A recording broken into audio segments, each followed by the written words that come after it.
पशुपाल भाइयों, आज मैं एक विशेष कार्य के लिए आपके पास आया हूँ।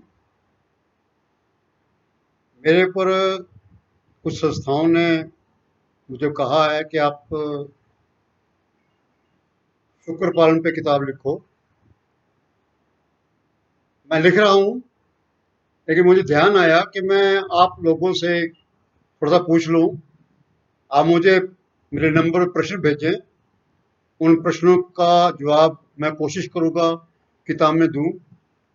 और शायद अगले हफ्ते से मैं आपको 3-4 वीडियो जो है कि शुक्र पालन पे दूंगा या उसमें देने का कोशिश करूंगा।